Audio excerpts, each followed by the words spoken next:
পেঁয়াজ কলি কেটে নিলাম, শুটকি দিয়ে আলু দিয়ে ভাজি করব। এখানে আলু নিলাম আর এখানে শুটকি। এই শুটকি দিয়ে ভাজি করলে মজা লাগে খেতে। এখানে ফুলকপি কেটে নিলাম, এখানে মাছ নিলাম, এখানে আলু নিলাম। ফুলকপি দিয়ে মাছ দিয়ে আলু দিয়ে রান্না করব। রান্না গুছিয়ে নিলাম। আসসালামু আলাইকুম, সবাই কেমন আছেন? আলহামদুলিল্লাহ আমরা ভালো আছি। আজকে আবার নতুন একটা ভিডিও নিয়ে আসলাম। এখানে ভাত বসিয়ে দিলাম। এখন পেঁয়াজগুলো সিদ্ধ করে নিব। দিয়ে নিলাম। আগে পানি বসিয়ে রাখছিলাম, পানি বলক এসে গেছে। পেঁয়াজগুলো দিয়ে দিলাম, দিয়ে একটু সিদ্ধ করে নিব। এখানে ভাত বলক এসে গেছে, পেঁয়াজগুলো বলক এসে গেছে, একটু নেড়ে দিলাম। কিছুক্ষণ সিদ্ধ করে নামিয়ে নিলাম, পানিটা ধরে নিলাম।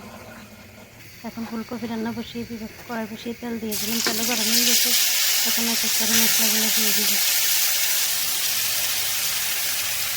মশলাগুলো দেওয়া হয়ে গেছে, ভালোভাবে কষিয়ে নিব। মশলা কষানো হয়ে গেছে, পানি দিয়ে মাছ দিয়ে দিব। মাছ দিয়ে একটু মিক্স করে নেব। এখন মাছগুলো ভালোভাবে কষিয়ে নেব। মাছগুলো বলক এসে গেছে, একটু নেড়ে দিলাম। ভালোভাবে কষাবো। কষানো হয়ে গেছে। এখন আগে কপির ডাঁটাগুলো সিদ্ধ করে রাখছিলাম, দিয়ে দিলাম আলু। এগুলো এখন একটু ভালোভাবে মিক্স করে বেশ কিছুক্ষণ কষিয়ে নেব। এদিকে ভাতও হয়ে গেছে, ভাতের মাছ ভাতটা দিয়ে দিলাম। এখন এই যে কলি ভাজি বসিয়ে দিব। আগে আলুগুলো ভেজে নিব। কড়াই বসিয়ে তেল দিয়ে দিলাম, তেল গরম হয়ে গেছে। এখানে এক এক করে মশলাগুলো দিয়ে দিব। মশলা ভালোভাবে কষিয়ে নেব। মশলা কষানো হয়ে গেছে, আলু দিয়ে দিলাম, একটু পানি দিয়ে দিলাম যাতে আলুগুলো তাড়াতাড়ি সিদ্ধ হয়ে যাবে। এদিকে ডাঁটাটাও কষানো হয়ে গেছে। এখন কপি দিয়ে দিব। কপি দিয়ে একটু ঢাকা দিয়ে দিলাম যাতে একটু নিয়ে আসে। এখানে আলুগুলো ভালো কষে গেছে, একটু নেড়ে দিলাম। কপিটাও নিয়ে গেছে অনেকখানি, একটু মিক্স করে নিলাম। মিক্স করে এখন বেশ কিছুক্ষণ কষিয়ে নেব। এদিকে আলুগুলো কষানো হয়ে গেছে, পেঁয়াজের কলিগুলো দিয়ে দিলাম। আলুর সাথে এখন একটু ভালোভাবে মিক্স করে বেশ কিছুক্ষণ জাল করবো।